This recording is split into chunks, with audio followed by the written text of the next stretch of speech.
140 ajaran dan pemikiran Syekh Siti Jenar.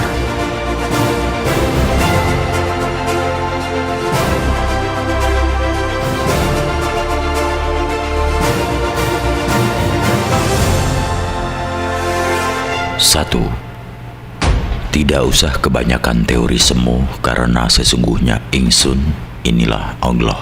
Nyata ingsun yang sejati, bergelar Prabu Satmata, yang tidak ada lain kesejatiannya yang disebut sebangsa Allah. Dua, jika ada seseorang manusia yang percaya kepada kesatuan lain selain Allah Subhanahu wa Ta'ala, maka itu akan kecewa karena ia tidak akan memperoleh apa yang ia inginkan.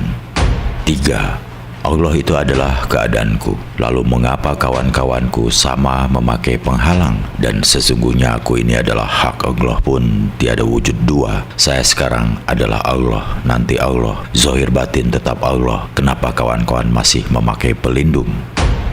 Empat, sebenarnya keberadaan zat yang nyata itu hanya berada pada mantapnya tekad kita. Tandanya tidak ada apa-apa, tetapi harus menjadi segala niat kita yang sungguh-sungguh. 5. Tidak usah banyak bertingkah. Saya ini adalah Tuhan. Ya, betul-betul saya ini adalah Tuhan yang sebenarnya, bergelar Prabu Satmata. Ketahuilah bahwa tidak ada Tuhan yang lain selain saya. 6. Saya ini mengajarkan ilmu untuk betul-betul dapat merasakan adanya kemanunggalan. Sedangkan bangkai itu selamanya tidak ada. Adapun yang dibicarakan sekarang adalah ilmu yang sejati yang dapat membuka tabir kehidupan. Dan lagi semuanya sama. Tidak ada tanda secara samar-samar bahwa benar-benar tidak ada perbedaan yang bagaimanapun. Saya akan tetap mempertahankan tegaknya ilmu tersebut. 7. Bahwa sesungguhnya lafaz Allah, yaitu kesaksian akan Allah yang tanpa rupa dan tiada, tampak akan membingungkan orang karena diragukan kebenarannya. Dia tidak mengetahui akan diri pribadinya yang sejati, sehingga ia menjadi bingung. Sesungguhnya nama Allah itu untuk menyebut wakilnya, diucapkan untuk menyatakan yang dipuja dan menyatakan suatu janji. Nama itu ditumbuhkan menjadi kalimat yang diucapkan Muhammad Rasulullah. Kedelapan, padahal sifat kafir berwatak jisim yang akan membusuk, hancur lebur, bercampur tanah. Lain jika kita sejiwa dengan zat yang maha luhur. Ia gagah berani, maha sakti dalam sarak, menjelajahi alam semesta. Dan itu pangeran saya yang menguasai dan memerintah saya, yang bersifat wahdaniyah, artinya menyatukan diri dengan ciptaannya. Ia dapat abadi mengembara melebihi peluru atau anak sumpit. Bukan budi, bukan nyawa, bukan hidup tanpa asal dari manapun, bukan pula kehendak tanpa tujuan. Dia itu yang bersatu padu dengan wujud saya. Tiada susah payah, kodrat dan kehendaknya. Tiada kenal rintangan, sehingga pikiran keras dari kehidupan, dari keinginan luluh tiada berdaya. Maka timbullah dari jiwa raga saya, kearif bijaksanaan saya menjumpai ia sudah ada di sana. Kesembilan, Syekh lemah bang namaku, Rasulullah ya aku sendiri, Muhammad ya aku sendiri. Asma Allah itu sesungguhnya diriku, ya akulah yang menjadi Allah Ta'ala. Kesepuluh, jika Anda menanyakan di mana rumah Tuhan, maka jawabnya tidak sukar. Allah berada pada zat yang tempatnya tidak jauh, yaitu berada dalam tubuh manusia, tapi hanya orang yang terpilih saja yang bisa melihatnya, yaitu orang-orang Sunni. Kesebelas, rahasia kesadaran kesejatian kehidupan. Ya, ingsun ini kesejahteraan kehidupan. Engkau sejatinya Allah. Ya, ingsun sejati Allah, yaitu wujud yang berbentuk sejati itu. Sejatinya Allah. Sir atau rahasia itu Rasulullah. Lisan atau pengucap itu Allah. Jasad Allah badan putih tanpa darah. Sir Allah, rasa Allah, rahasia rasa kesejatian Allah. Ya, ingsun ini sejatinya Allah. Ke-12, adanya kehidupan itu karena pribadi. Demikian pula keinginan hidup itu pun ditetapkan oleh diri sendiri. Tidak mengenal roh yang melestarikan kehidupan. Tiada turut merasakan sakit ataupun lelah. Suka duka pun musnah karena tidak diinginkan oleh hidup. Dengan demikian, hidupnya kehidupan itu berdiri sendiri. 13. Zat wajibul maulana adalah yang menjadi pemimpin budi yang menuju ke semua kebaikan. Citra manusia hanya ada dalam keinginan yang tunggal. Satu keinginan saja belum tentu dapat dilaksanakan dengan tepat, apalagi dua. Nah, Cobalah untuk memisahkan zat wajibul maulana dengan budi agar supaya manusia dapat menerima keinginan yang lain. 14. Yang widi, kalau dikatakan dalam bahasa di dunia ini, adalah bako, bersifat abadi, tanpa antara, tiada erat dengan sakit ataupun rasa tidak enak. Ia berada baik di sana maupun di sini, bukan ini, bukan itu, oleh tingkah yang banyak dilakukan dan yang tidak wajar. Menuruti raga adalah sesuatu yang baru. 15. Gagasan adanya badan halus itu mematikan kehendak manusia. Di manakah adanya Hyang Sukma? Kecuali hanya diri pribadi. Kelilingilah cakrawala dunia, membumbung ke langit yang tinggi, selamilah dalam bumi sampai lapisan ketujuh. Tiada ditentukan wujud yang mulia. 16. Kemana saja sunyi senyap adanya, ke utara, selatan, barat, timur, dan tengah. Yang ada di sana hanya adanya di sini. Yang ada di sini bukan wujud saya. Yang ada dalam diriku adalah hampa dan sunyi. Isi dalam daging tubuh adalah isi perut yang kotor. Maka bukan jantung, bukan otak yang pisah dari tubuh. Laju pesat bagaikan anak panah lepas dari busur, menjelajah Mekah dan Madinah. 17. Saya ini bukan budi, bukan angan-angan hati, bukan pikiran yang sadar, bukan niat, bukan udara, bukan angin, bukan panas, dan bukan kekosongan atau kehampaan. Wujud saya ini jasad yang akhirnya menjadi jenazah, busuk bercampur tanah dan debu. Nafas saya mengelilingi dunia, tanah, api, air, dan udara kembali ke tempat asalnya, sebab semuanya barang baru, bukan asli. 18. Maka saya ini zat sejiwa yang menyatu, menyukma dalam Hyang Widi. Pangeran saya bersifat jalil dan jamal, artinya maha mulia dan maha indah. Ia tidak mau sholat atas kehendak sendiri, tidak pula mau memerintah untuk sholat kepada siapapun. Adapun sholat itu budi yang menyuruh, budi yang laknat dan mencelakakan, tidak dapat dipercaya dan dituruti, karena perintahnya berubah-ubah. Perkataannya tidak dapat dipegang, tidak jujur jika dituruti, tidak jadi dan selalu mengajak mencuri. 19. Syukur kalau saya sampai tiba di dalam kehidupan yang sejati. Dalam alam kematian ini saya kaya akan dosa. Siang malam saya berdekatan dengan api neraka. Sakit dan sehat saya temukan di dunia ini. Lain halnya apabila saya sudah lepas dari alam kematian, saya akan hidup sempurna, langgeng, tiada ini dan itu. 20. Menduakan kerja bukan watak saya. Siapa yang mau mati dalam alam kematian, orang kaya akan dosa. Balik, jika saya hidup yang tidak kekal ajal, akan langgeng hidup saya. Tidak perlu ini dan itu. Akan tetapi saya disuruh untuk memilih hidup atau mati. Saya tidak sudi, sekalipun saya hidup. Biar saya sendiri yang menentukan. 21. Betapa banyak nikmat hidup manfaatnya mati. Kenikmatan ini dijumpai dalam mati. Mati yang sempurna teramat indah. Manusia sejati adalah yang sudah meraih ilmu. Tiada dia mati, hidup selamanya. Menyebutnya mati berarti syirik, lantaran tidak tersentuh lahat. Hanya beralih tempatlah dia memboyong keratonnya. 22.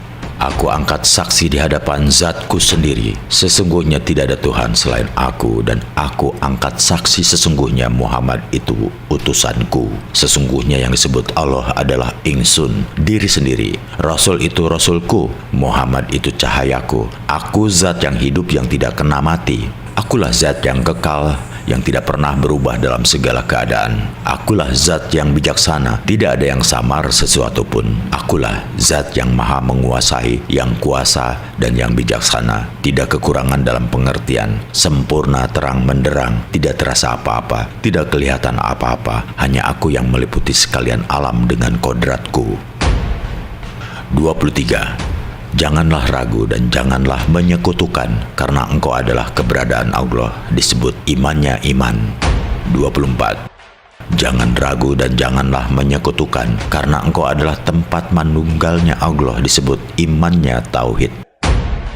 25. Janganlah ragu dan janganlah menyekutukan, karena engkau adalah sifatnya Allah, disebut imannya sahadat. 26. Janganlah ragu dan janganlah menyekutukan, karena engkau adalah kewaspadaan Allah, disebut imannya makrifat. 27. Janganlah ragu dan janganlah menyekutukan, karena engkau adalah menghadap Allah, disebut imannya sholat. 28. Janganlah ragu dan janganlah menyekutukan, karena engkau adalah kehidupannya Allah, disebut imannya kehidupan. 29. Janganlah ragu dan janganlah menyekutukan, karena engkau adalah kepunyaan dan keagungan Allah, disebut imannya takbir. 30.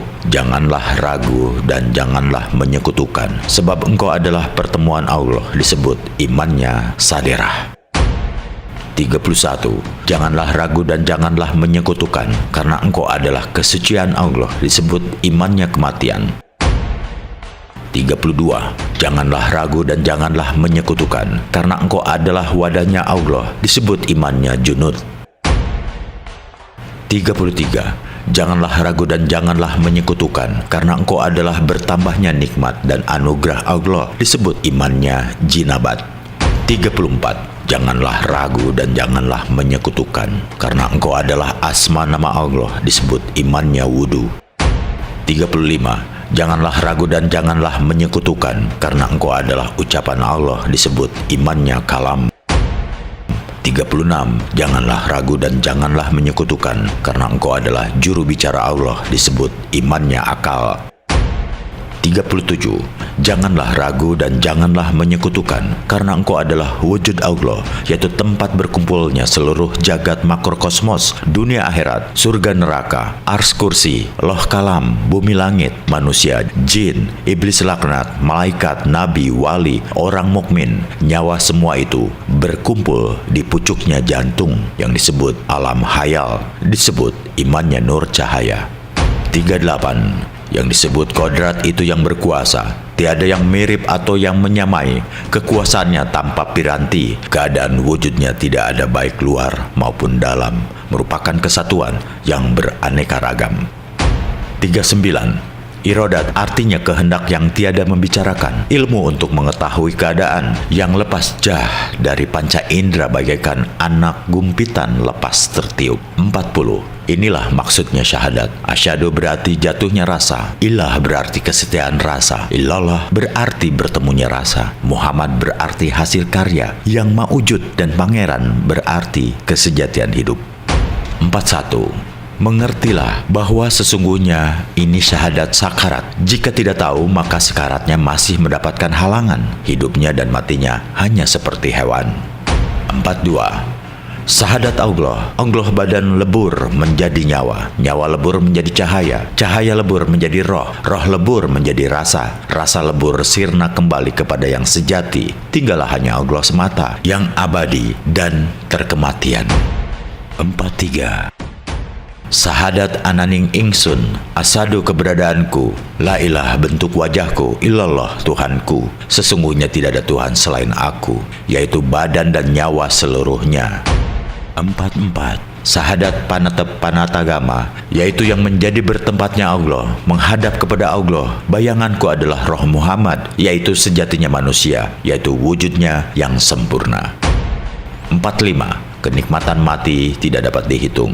Tersasar, tersesat, lagi terjerumus, menjadikan kecemasan, menyusahkan dalam patihnya, justru bagi ilmu orang remeh. 46. Segala sesuatu yang wujud, yang tersebar di dunia ini, bertentangan dengan sifat seluruh yang diciptakan, sebab isi bumi itu angkasa yang hampa. 47. Salat 5 kali sehari adalah pujian dan zikir yang merupakan kebijaksanaan dalam hati menurut kehendak pribadi, benar atau salah pribadi sendiri yang akan menerima dengan segala keberanian yang dimiliki. 48. Pada permulaan saya sholat, budi saya mencuri. Pada waktu saya zikir, budi saya melepaskan hati, menaruh hati kepada seseorang. Kadang-kadang menginginkan keduniaan yang banyak, lain dengan Zat Maha yang bersama diriku. Nah, saya inilah yang Maha Suci, Zat Maulana yang nyata, yang tidak dapat dipikirkan dan tidak dapat dibayangkan. 49. Syahadat, sholat, dan puasa itu adalah amalan yang tidak diinginkan. Oleh karena itu tidak perlu dilakukan. Adapun zakat, naik haji ke Mekah, keduanya adalah omong kosong.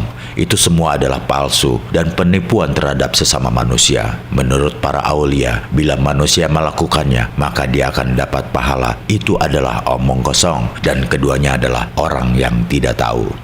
50. Tidak pernah saya menuruti perintah budi, bersujud-sujud di masjid menggunakan jubah, pahalanya besok saja. Bila dahi sudah menjadi tebal, kepala berbelang, sesungguhnya hal itu tidak masuk akal. Di dunia ini semua manusia adalah sama. Mereka semua mengalami suka duka, menderita sakit dan duka nestapa. Tiada bedanya satu dengan yang lain. Oleh karena itu, saya, Siti Jenar, hanya setia pada satu hal saja, yaitu Gusti Zat Maulana.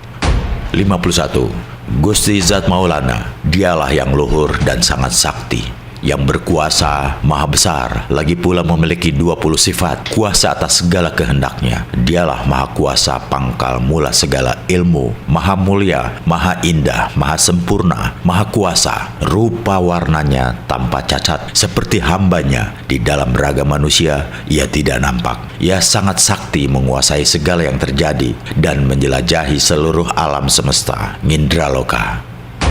52. Yang Widi, wujud yang tidak nampak oleh mata, mirip dengan ia sendiri. Sifat-sifatnya mempunyai wujud seperti penampakan raga yang tiada tampak. Warnanya melambangkan keselamatan, tetapi tanpa cahaya atau teja, halus, lurus, terus-menerus, menggambarkan kenyataan tiada dusta. Ibaratnya kekal tiada bermula, sifat dahulu yang meniadakan permulaan karena asal diri pribadi. 53. Mengertilah bahwa sesungguhnya ini syahadat sakarat. Jika tidak tahu, maka sekaratnya masih mendapatkan halangan. Hidupnya dan matinya hanya seperti hewan. 54. Siti Jenar mengetahui benar di masa kemusnahan anta yang mulia, yaitu zat yang melanggengkan budi. Berdasarkan dalil Rama itu, ialah dalil yang dapat memusnahkan beraneka ragam selubung, yaitu dapat lepas bagaikan anak panah. Tiada dapat diketahui di mana busurnya. Syariat, tarekat, hakikat, dan marifat musnah tiada terpikirkan. Maka sampailah Siti Jenar di istana sifat yang sejati. 55. Kematian ada dalam hidup, hidup ada dalam mati. Kematian adalah hidup selamanya yang tidak mati, kembali ke tujuan dan hidup langgeng selamanya. Dalam hidup ini adalah ada surga dan neraka yang tidak dapat ditolak oleh manusia. Jika manusia masuk surga, berarti ia senang. Bila manusia bingung, kalut, risih, muak, dan menderita, berarti ia masuk neraka. Maka kenikmatan mati tidak dapat dihitung.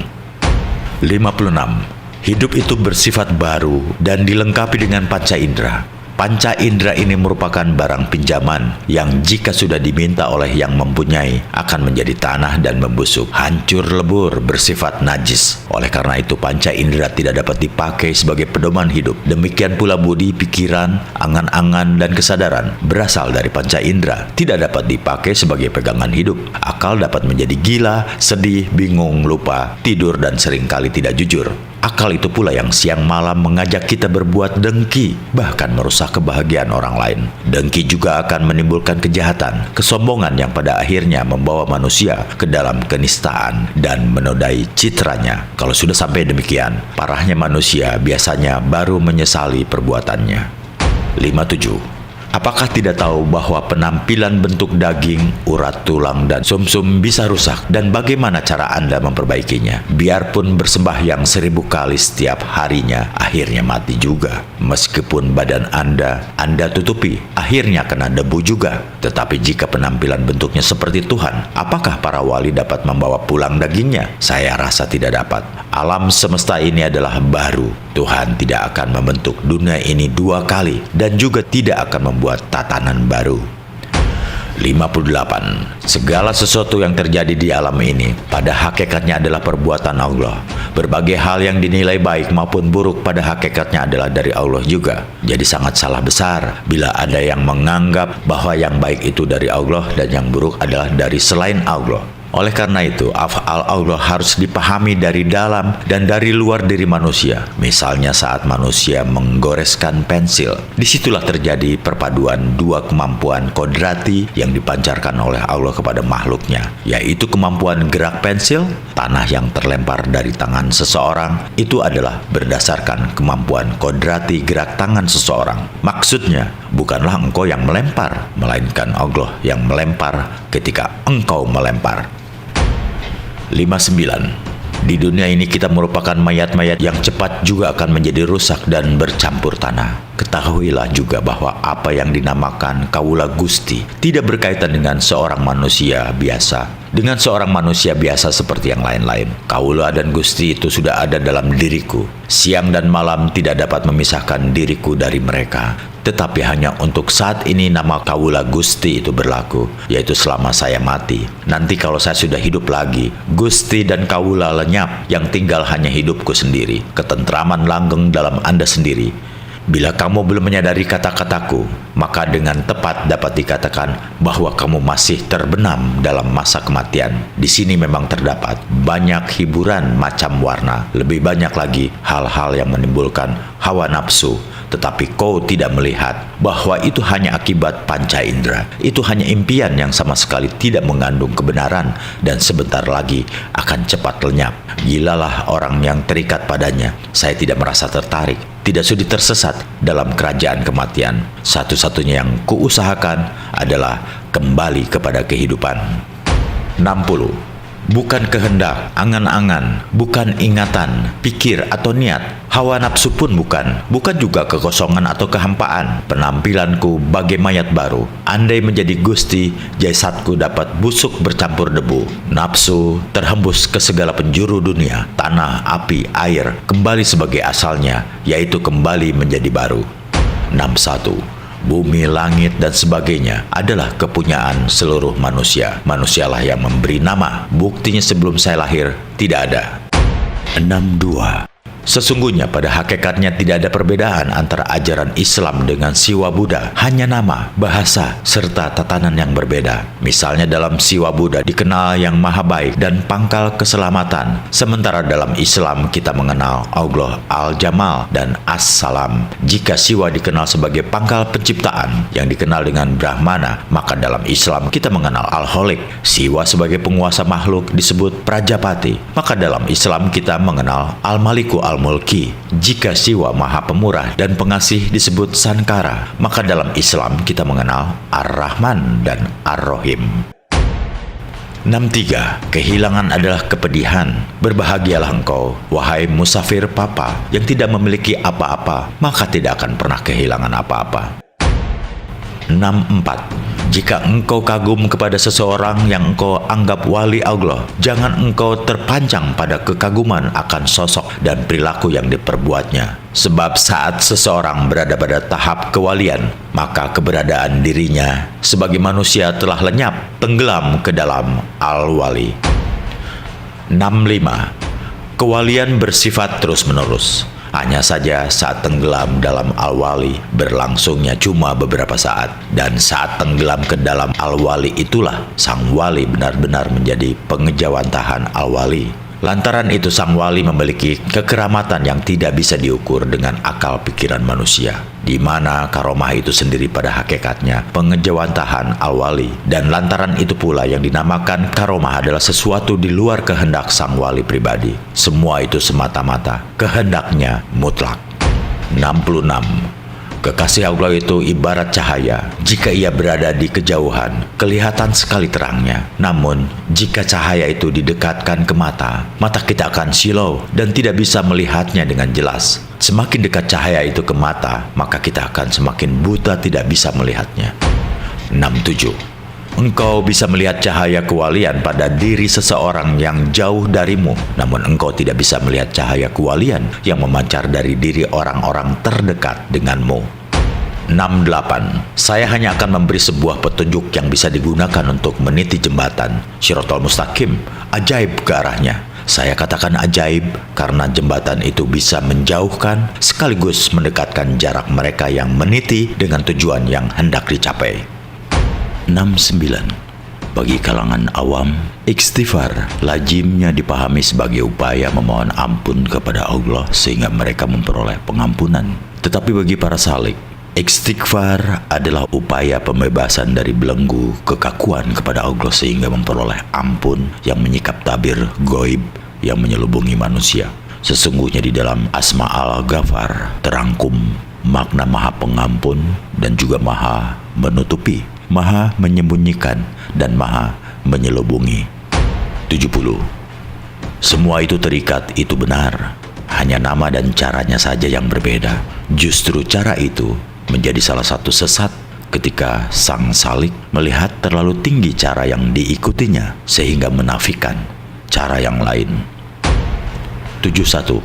Semua rintangan manusia itu berjumlah 7 karena kita adalah makhluk yang hidup di atas permukaan bumi. Allah membentangkan 7 lapis langit yang kokoh di atas kita, sebagaimana bumi pun berlapis 7, dan samudra pun berlapis 7, bahkan neraka berlapis 7. Tidakkah Anda ketahui bahwa surga pun berjumlah 7? Tidakkah Anda ketahui bahwa dalam beribadah kepada Allah, manusia diberi piranti 7 ayat yang diulang-ulang dari Al-Quran untuk menghubungkan dengannya? Tidakkah Anda sadari bahwa saat Anda sujud, anggota badan Anda yang menjadi tumpuan? 72.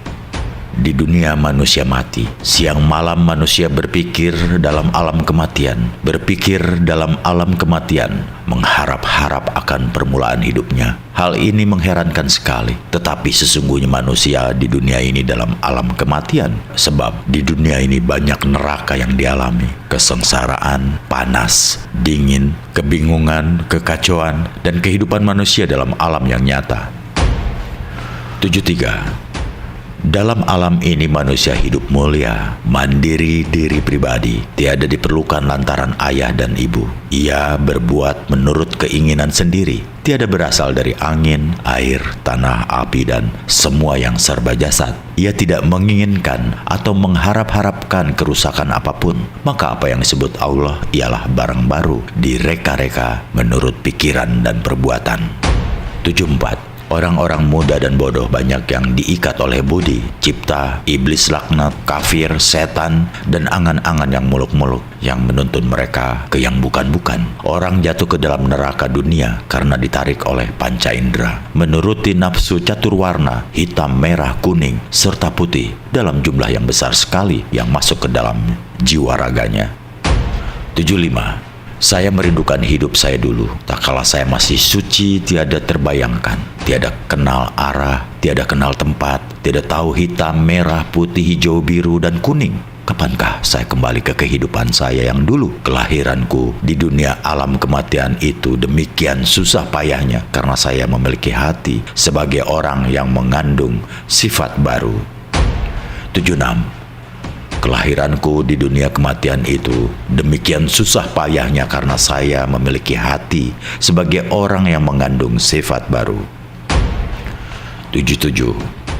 Keinginan baru, kodrat, irodat, samak, besar, dan ngaliman atau aliman betul-betul terasa amat berat di alam kematian ini. Panca pranawa kudus, yaitu 5 penerangan suci, semua sifat saya, baik yang dalam maupun yang luar. Tidak ada yang saya semuanya itu berwujud najis, kotor, dan akan menjadi racun. Beraneka ragam terdapat tersebut dalam alam kematian ini. Di dunia kematian, manusia terikat oleh panca indera, menggunakan keinginan hidup yang 20 sifatnya, sehingga saya hampir tergila-gila dalam dan kematian ini. 78. Hidup itu bersifat baru dan dilengkapi dengan panca indera. Panca indera ini merupakan barang pinjaman yang jika sudah diminta oleh yang mempunyai akan menjadi tanah dan membusuk, hancur lebur, bersifat najis. Oleh karena itu panca indera tidak dapat dipakai sebagai pedoman hidup. Demikian pula budi, pikiran, angan-angan, dan kesadaran berasal dari panca indera, tidak dapat dipakai sebagai pandangan hidup. Akal dapat menjadi gila, sedih, bingung, lupa, tidur, dan seringkali tidak jujur. Akal itu pula yang siang malam mengajak kita berbuat dengki, bahkan merusak kebahagiaan orang lain. Dengki juga akan menimbulkan kejahatan, kesombongan, yang pada akhirnya membawa manusia ke dalam kenistaan dan menodai citranya. Kalau sudah sampai sedemikian parahnya, manusia biasanya baru menyesali perbuatannya. 79. Apakah tidak tahu bahwa penampilan bentuk daging, urat, sumsum bisa merusak, dan bagaimana cara Anda memperbaikinya? Biarpun bersembahyang 1000 kali tiap harinya, akhirnya mati juga. Meskipun badan Anda tutupi, akhirnya kena debu juga. Tetapi jika penampilan bentuknya seperti Tuhan, apakah para wali dapat membawa pulang dagingnya? Saya rasa tidak dapat. Alam semesta ini adalah baru. Tuhan tidak akan membentuk dunia ini 2 kali dan tidak akan membuat tatanan baru. 80. Mayat-mayat berkeliaran kemana-mana, ke utara dan ke timur, mencari makan dan sandang yang bagus dan permata, serta perhiasan yang berkilauan, tanpa mengetahui bahwa mereka adalah mayat-mayat belaka yang naik kereta, dokar, atau bendi itu juga mayat, meskipun seringkali ia berwatak keji terhadap sesamanya. 81. Orang yang dihadapi oleh hamba sahayanya, duduk di kursi, kaya raya, mempunyai tanah dan rumah yang mewah.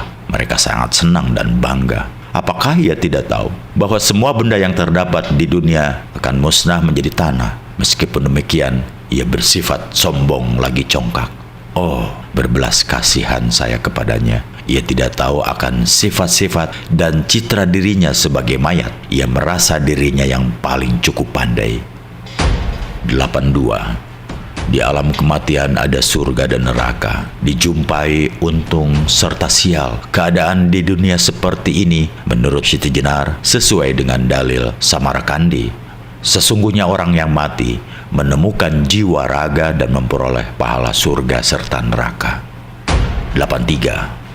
Keadaan itulah yang dialami manusia sekarang. Demikian pendapat Siti Jenar, yang pada akhirnya Siti Jenar siang malam berusaha untuk mensucikan budi serta menguasai ilmu luhur dengan kemuliaan jiwa. 84. Di alam kematian terdapat surga dan neraka, yaitu bertemu dengan kebahagiaan dan kecelakaan, dipenuhi oleh hamparan keduniawian. Ini cocok dengan dalil Samarakandi. Sesungguhnya orang mati itu akan mendapatkan raga bangkainya, terkena pahala surga serta neraka. 85. Surga neraka tidaklah kekal dan dapat lebur, ataupun letaknya hanya dalam rasa hati masing-masing pribadi. Senang, puas itulah surga. Adapun neraka adalah jengkel, kecewa dalam hati bahwa surga neraka terdapat di akhirat. Itulah hal yang semata hayal, tidak termakan akal. 86. Sesungguhnya menurut ajaran Islam pun surga dan neraka itu tidak kekal. Yang menganggap kekal surga neraka itu adalah kalangan awam. Sesungguhnya mereka berdua wajib rusak dan binasa. Hanya Allah, zat yang wajib abadi, kekal, langgeng, dan azali. 87. Sesungguhnya tempat kebahagiaan dan kemuliaan yang disebut swarga oleh orang-orang Hindu-Buddha di dalam Islam disebut dengan nama jannah atau taman, yang bermakna tempat sangat menyenangkan yang di dalamnya hanya terdapat kebahagiaan dan kegembiraan. Hampir mirip dengan swarga yang dikenal di dalam Siwa Buddha. Di dalam Islam dikenal ada 7 surga besar yang disebut Al-Ailiyin, Al-Firdaus, Al-Adan, An-Naim, Al-Khulud, Al-Mawa, dan Darussalam. Di surga-surga itulah amalan orang-orang yang baik ditempatkan sesuai amal ibadahnya selama hidup di dunia. 88. Sementara itu, tidak berbeda dengan ajaran Siwa Buddha yang meyakini adanya alam bawah, yaitu neraka yang bertingkat-tingkat dan jumlahnya sebanyak jenis siksaan. Islam pun mengajarkan demikian. Jika dalam ajaran Siwa Buddha dikenal ada 7 neraka besar, yaitu Sutala, Watala, Talata, Mahatala, Satala, Atala, dan Patala, maka dalam Islam juga dikenal tingkatan neraka, yaitu Jahanam, Hutama, Hawiyah, Sakar, Jahim, dan Dalwail. 89.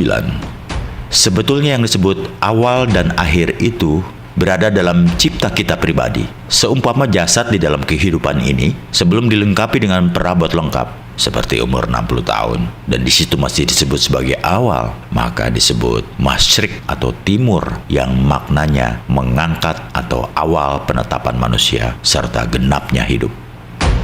90. Yang saya sebut maghrib atau barat itu penghabisan. Maksudnya setelah melalui segala hidup di dunia, maka sejatinya awal itu memulai, akhir mengakhiri. Jika memang bukan adanya zaman alam dunia atau zaman akhirat, itu semua masih dalam keadaan hidup semua. 91. Untuk keadaan kematian saya sebut akhirat, hanyalah bentuk dari bergantinya keadaan saja. Adapun sesungguhnya mati itu juga kiamat. Kiamat itu perkumpulan, mati itu roh. Jadi semua roh itu kalau sudah menjadi satu, hanya tinggal kesempurnaannya saja. 92. Moksanya roh saya sebut mati, karena dari roh itu terwujud keberadaan zat semua. Letaknya kesempurnaan roh itu adalah musnahnya zat. Akan tetapi bagi penerapan makrifat, Hanya yang waspada dan tepat yang bisa menerapkan aturannya. Di samping semua itu, sesungguhnya semuanya juga hanya akan kembali kepada asalnya masing-masing. 93. Ketahuilah bahwa surga dan neraka itu dua wujud. Terjadinya dari keadaan wujud makhluk itu dari kejadian. Surga dan neraka sekarang sudah tampak terbentuk oleh kejadian yang nyata. 94. Saya berikan kiasan sebagai tanda bukti adanya surga. Sekarang ini sama sekali berdasarkan wujud dari kejadian di dunia. Surga yang luhur itu terletak dalam perasaan hati yang senang. Tidak kurang orang duduk dalam kereta yang bagus, merasa sedih, bahkan menangis terseduh-seduh. Sedang seorang pedagang keliling berjalan kaki sambil memikul barang dagangannya, menyanyi sepanjang jalan. Ia menyanyikan berbagai macam lagu dengan suara yang terdengar mengalun merdu. Sekalipun ia memikul, menggendong, menjinjing, atau menyunggi barang dagangannya pergi ke Semarang, ia itu menemukan surganya karena merasa senang dan bahagia. Ia tidur di rumah penginapan umum, berbantal kayu sebagai kalang kepala, dikerumuni serangga penghisap darah, tetapi ia dapat tidur dengan nyenyak. 95. Orang di surga segala macam barang serba ada. Kalau ingin bepergian serba enak, karena kereta bendi tersedia untuk mondar-mandir kemana saja. Tetapi apabila nerakanya datang, menangislah ia bersama istri atau suaminya dan anak-anaknya. 96. Manusia yang sejati itu adalah yang mempunyai hak dan kekuasaan Tuhan yang Maha Kuasa, serta mandiri diri pribadi.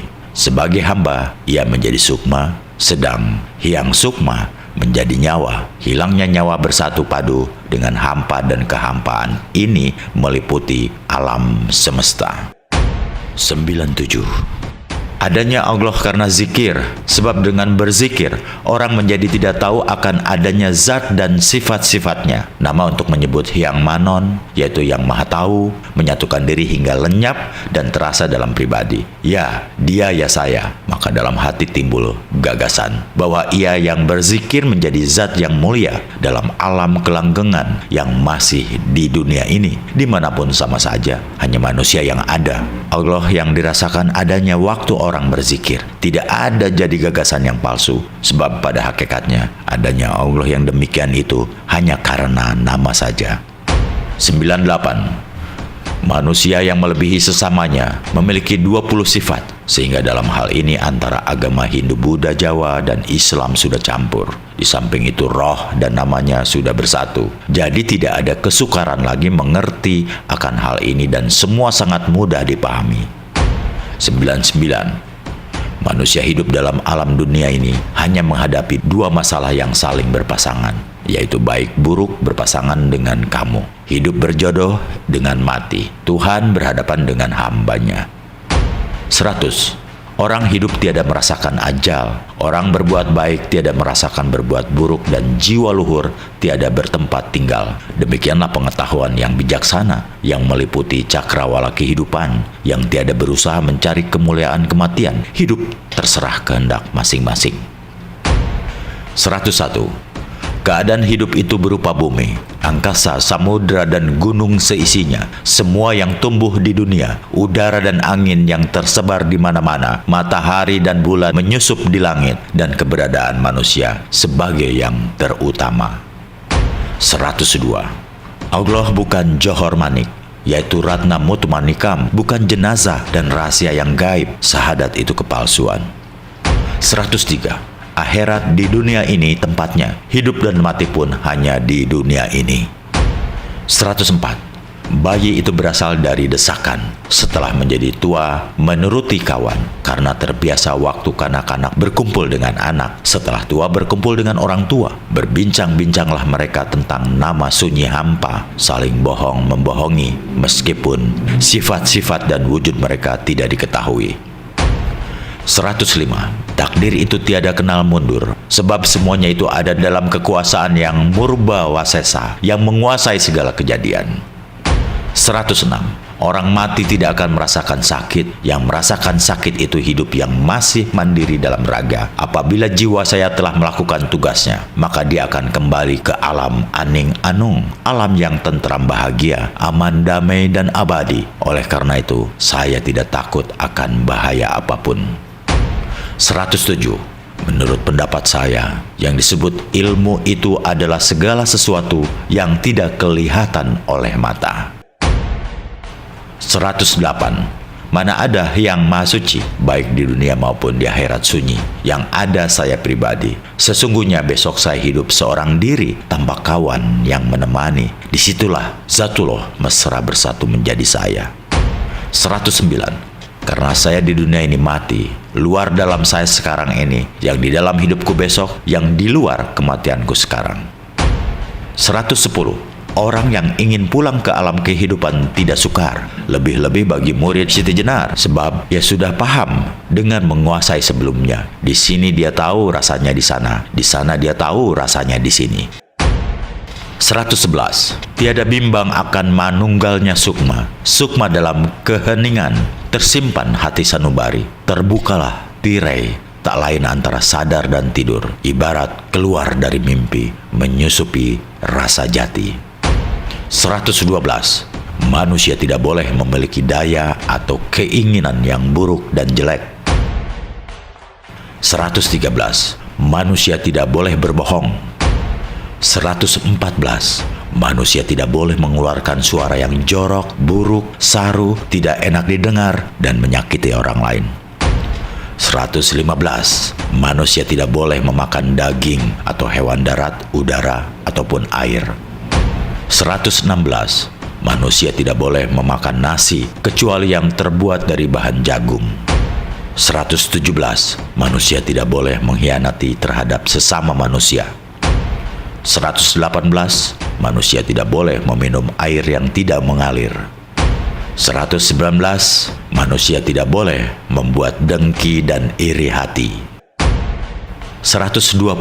Manusia tidak boleh membuat fitnah. 121. Manusia tidak boleh membunuh seluruh isi jagat. 122. Manusia tidak boleh memakan ikan atau daging dari hewan yang rusuh, tidak patut, tidak bersisik, atau tidak berbulu. 123. Bila jiwa badan lenyap, orang menemukan kehidupan dalam sukma yang sungguh nyata dan tanpa bandingan. Ia dapat diumpamakan dengan isinya buah kamumu. Pramana menampilkannya, manunggal dengan asalnya, dan dilahirkan olehnya. 124. Tetapi yang kau lihat, yang nampaknya sebagai sebuah boneka penuh mutiara bercahaya indah, yang memancarkan sinar-sinar bernyala-nyala, itu dinamakan pramana. Pramana itu kehidupan badan. Ia manunggal dengan badan, tetapi tidak ambil bagian dalam suka dan dukanya. Ia berada di dalam badan. 125. Tanpa turut tidur dan makan, tanpa menderita kesakitan atau kelaparan. Bila ia terpisah dari badan, maka badan ikut tertinggal tanpa daya, lemah. Pramana itulah yang mampu mengemban rasa, karena ia dihidupi oleh sukma. Kepadanya diberi anugerah mengemban kehidupan yang dipandang sebagai rahasia rasanya zat. 126. Penggosokan terjadi karena digerakkan oleh angin. Dari kayu yang menjadi panas muncullah asap, kemudian api. Api maupun asap keluar dari kayu. Perhatikanlah saat permulaan segala sesuatu. Segala yang dapat diraba dengan panca indera keluar dari yang tidak kelihatan tersembunyi. 127. Ada orang yang menyepi di pantai. Mereka melakukan konsentrasi di tepi laut. Bukan dua hal yang mereka pikirkan. Hanya pencipta semesta alam yang menjadi pusat perhatiannya. Karena kecewa belum dapat berjumpa dengannya, maka mereka lupa makan dan tidur. 128. Badan jasmani disebut cermin lahir karena merupakan cermin jauh dari apa yang dicari dalam mencerminkan wajah dia yang berpaes. Cermin batin jauh lebih dekat. 129. Siang malam terus-menerus mereka lakukan sholat. Dengan tiada hentinya terdengarlah pujian dan zikir mereka. Dan kadang mereka mencari tempat lain dan melakukan konsentrasi di kesunyian hutan. Luar biasalah usaha mereka. Hanya penciptalah yang menjadi pusat pandangannya. 130. Badan cacat kita cela, keutamaan kerendahan hati kita puji, tetapi keadaan kita ialah digerakkan dan didorong oleh sukma, tetapi sukma tidak nampak, yang nampak hanya badan. 131. Cermin batin itu bukanlah cermin yang dipakai orang-orang biasa. Cermin ini sangat istimewa karena mendekati kenyataan. Bila kau mengetahui badan yang sejati, itulah yang dinamakan kematian terpilih. 132. Bila engkau melihat badanmu, aku turut dilihat. Bila kau tidak memandang dirimu begitu, kau sungguh tersesat. 133. Sukma tidak jauh dari pribadi. Ia tinggal di tempat itu jua. Ia jauh kalau dipandang jauh, tetapi dekat kalau dianggap dekat. Ia tidak kelihatan karena antara dia dan manusia terdapat kekuasaannya yang meresapi segala-galanya. 134. Hyang Sukma Purba menyembunyikan diri terhadap penglihatan sehingga ia lenyap sama sekali dan tidak dapat dilihat. Kontemplasi terhadap dia yang benar lenyap dan berhenti.